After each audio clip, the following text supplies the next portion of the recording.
Chapter 36. The Scope of Missed Opportunity. Goddard's fury could not be quelled. An inquest? I should shred that little turquoise minx until there's not enough left of her to revive. Rand stormed down the Capitol steps in Goddard's wake as they left Conclave, putting her own fury aside to manage his. We need to meet with sympathetic Scythes tonight, she told him. They haven't seen you for a year, and the Scythedom is still reeling from your reappearance. I have no interest in communing with Scythes, friendly or otherwise, he told her. There's only one thing I want to do right now, and it is long overdue. Then he turned to the die-hard onlookers who had waited until the end of Conclave to get a glimpse of the Scythes. From his robe, Goddard pulled out a dagger and advanced on a man who was oblivious to what was coming. A single, upward stroke and the man was gleaned, his blood staining the stairs.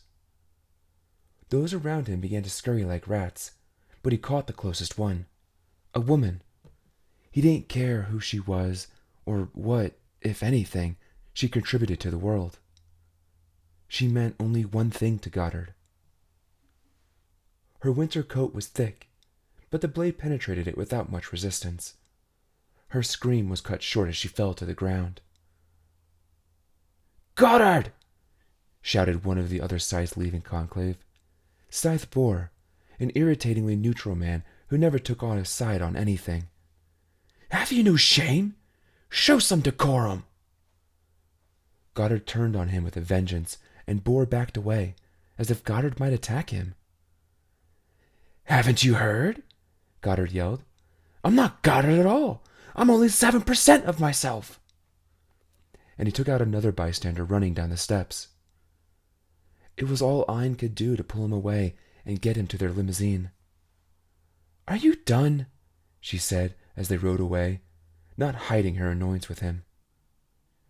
Or should we stop at a bar, have a drink, and glean all the customers? He pointed at her, just as he had pointed at Xenocrates. Goddard's dread finger of warning.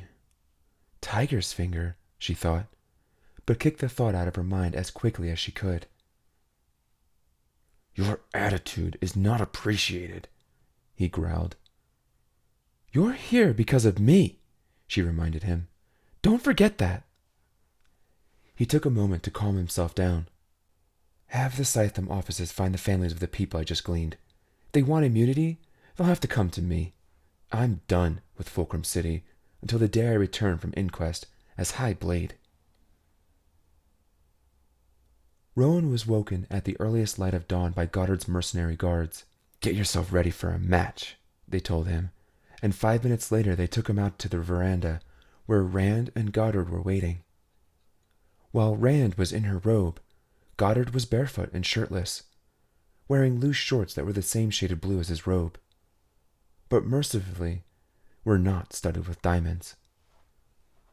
He had not seen Goddard since that first day he came into his room, barely able to move in that wheeled chair contraption. This was just over a week ago, and now he commanded Tiger's body as if it were Goddard's own. Rowan thought he might have been sick if there was anything in his stomach, but he did not let his emotions show this time.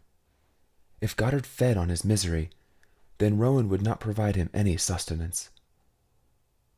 Rowan knew what day this was. Fireworks outside a week ago had marked the new year. Today was the 8th of January. Conclave was yesterday, which meant his immunity had expired. Back from Conclave already? Rowan said, feigning to be flip. I figured you'd spend a few days playing up the whole resurrection thing. Goddard ignored him. I've been looking forward to sparring with you, Goddard said, and the two began to slowly circle each other. Sure, said Rowan. It will be like old times back at the mansion. I miss the good old days, don't you? Goddard's lip twitched just a bit, but he smiled. Did things go the way you wanted? Rowan taunted. Did the Scythedom welcome you back with open arms? Shut up, said Rand. You're here to fight, not to talk. Oh, said Rowan. Sounds to me like things didn't go according to plan. What happened? Did Xenocrates throw you out? Did they refuse to accept you back?" "On the contrary, they embraced us with warm arms," said Goddard, "especially after I told them how my pathetic apprentice betrayed us and tried to kill us. How poor Chomsky and Volta were the first victims of so-called Scythe Lucifer. I promised them I'd deliver you right into their angry little hands, but not until I'm ready, of course." Rowan knew that wasn't the whole story. He knew when Tiger was lying. He could hear it in his voice, and that hadn't changed now that the words were Goddard's. But whatever really happened, he wouldn't get it out of Goddard. "Ein shall referee the match," Goddard said, "and I intend to be merciless." Then Goddard launched himself forward. Rowan did nothing to defend himself, nothing to dodge the attack. Goddard took him down, pinned him. Ein called the match for Goddard. It was far too easy, and Goddard knew it. "You think you can get away with not fighting back?" "If I wish to throw a Bokator match, that's my prerogative," Rowan said. Goddard snarled at him. "You have no prerogatives here." He attacked again, and once more Rowan fought his own self-defense instincts and let his body go limp. Goddard took him down like a rag doll, and he raged in fury. "Fight back, damn it!" "No," Rowan said calmly. He glanced to Rand, who actually had a slight grin, although she suppressed it the moment he looked over. "I will glean everyone who is dear to you if you don't spar with me," Goddard said. Rowan shrugged. "You can't. Scythe Bram's already gleaned my father, and the rest of my family has immunity for another 11 months. And you can't take out Citra. She's already proven herself too smart for that." Goddard lunged at him again. This time, Rowan just dropped to the ground in a cross-legged position. Goddard paced away. "I know what will get him to fight," Rand said, and stepped forward addressing Rowan. "Do your best against Goddard," she said, "and we'll tell you what happened in Conclave." "You'll do no such thing," Goddard insisted. "Do you want a real match or not?" Goddard hesitated, then gave in. "Very well." Rowan stood up. He had no reason to believe that they would keep their word, but as much as he wanted to deny Goddard his match, Rowan also wanted the chance to take him down, to show no more mercy for him than he intended to show for Rowan. Rand started a new match. The two circled again.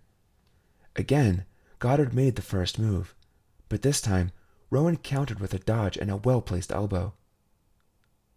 Goddard smiled now, realizing that the match was truly on.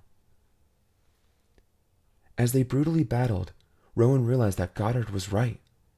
Tiger's brawn and Goddard's brain were a hard combination to beat. But Rowan was not going to let Goddard have his day. Not now. Not ever. When it came to Bokator, Rowan did his best under pressure, and this time was no exception. He executed a series of moves that left Goddard one beat behind the curve, until Rowan slammed him to the ground and pinned him there. "Yield!" Rowan shouted. "No!" "Yield!" Rowan demanded. But Goddard did not, so Rand had to call the match. Then, as soon as Rowan let Goddard go, Goddard got up, strode to a cabinet, pulled out a pistol, and shoved it into Rowan's ribs. "New rules," he said, then pulled the trigger, blasting a bullet that shredded through Rowan's heart and shattered a lamp across the room. Darkness began to overtake him, but before it did, he let loose a single laugh. Cheater. And died. Foul, said Scythe Rand. Goddard put the pistol into her hand. "Never end a match until I say so," he said. "So that's it then?" she asked. "Was that a gleaning? Are you serious? And miss my chance to hurl him at the feet of the Grand Slayers at my inquest? Take him off to an off-grid revival center. I want him back as soon as possible so I can kill him again." Then Goddard strode off. Once he was gone, Rand looked down at Rowan, deadish as deadish gets. His eyes were open, and his lips were still set in a defiant grin. She had once admired him, was jealous of him even, because of the attention Goddard had given him during his apprenticeship. She knew he wasn't cut from the same cloth as she or Goddard. She suspected he might break, but she never expected he would break so spectacularly. Goddard had no one else but himself to blame, putting his trust in a boy who Scythe Faraday chose for his compassion. Ayn didn't put much stock in compassion, never had. She didn't understand it, and resented those who did. Now Rowan Damish would be well punished for his conceited ideals. She turned to see the guards just standing there, not sure what to do. "What's wrong with you? You heard Scythe, Goddard. Take him to be revived." Once Rowan was carried off and the unfazed housepot had scrubbed the mat clean of blood, Ayn sat in a chair that looked out at the spectacular view. Although Goddard never praised her for much of anything, she knew she had chosen the right place to stage their return. The text inside them left them alone as long as they didn't start gleaning there, and the Thunderhead had cameras only in public locations, which made it easier to remain out of its sight. On top of that, it was easier to find off-grid situations, such as the revival center that Rowan was on his way to. They asked no questions as long as they were paid, and although scythes were handed everything for free in this world, off-grid was off-grid. She detached one of the lower emeralds near the hem of her robe, and handed it to the guard to give to the revival center as payment for their work on Rowan. It was more than enough to cover the cost. Ayn had never been a schemer. She tended to live in the moment, a student of impulse, motivated by the power of whim. As a child, her parents had called her a will-o'-the-wisp, and she enjoyed being a lethal one. Now, however, she had a taste of being the architect of a long-term plan. She thought it would be easy to step aside and let Goddard take the lead again once he was restored. For what had been done to him was much more of a restoration than a revival. But she was finding his temper and his uncharacteristic impulsiveness in need of balance. Was this the impulsiveness of the 93% of him that was Tiger Salazar? There was an arrogance in both of them, that was certain. But Tiger's naivety was replaced by Goddard's temper. Ayn had to admit she had found Tiger's guileless, callow nature to be refreshing. But innocence will always be ground up in the gearwork of greater design, and Goddard was, by Anne's estimation, forging a great design that truly excited her. A scythedom void of restraints, a world of whim without consequence. But dispensing with Tiger Salazar had been much harder than she'd ever expected it to be. When the guards returned, they informed her that Rowan would be revived in about 36 hours, and she went to tell Goddard. She caught him stepping out of the bathroom, having just taken a shower. He was wrapped only minimally in a towel. "A bracing match," he said. "Next time, I'll beat him." That gave her a dark shiver. It was what Tiger always said. "He'll be back in a day and a half," she told him, but he was already on to the next topic of conversation. "I'm beginning to see opportunity in our situation, Ayn," he said. "The old guard doesn't realize it, but they may have handed me a pearl within this nasty oyster. I want you to find me all the best engineers." "You've gleaned all the best engineers," she reminded him. "No, not rocket scientists and propulsion engineers. I need structural engineers, those who understand the dynamic of large structures. And programmers, too, but programmers who are not beholden to either Scythedom or the Thunderhead." "I'll ask around." He took a moment to admire himself in a tall mirror, then caught her eyes in the mirror as well, seeing the way she was looking at him. Ayn resolved not to look away. He turned to her and took a few steps closer. "You find this physique to your liking?" She forced a sly grin. "When have I not enjoyed a well-sculpted man?" And have you enjoyed this body? Finally, she could not hold his gaze and looked away. No, not this one.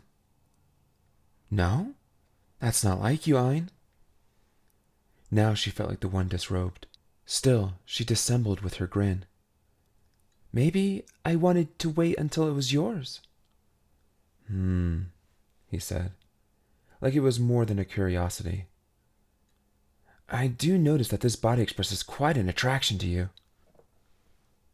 Then he brushed past her, put on his robe and strode out, leaving her to lament the full scope of missed opportunity.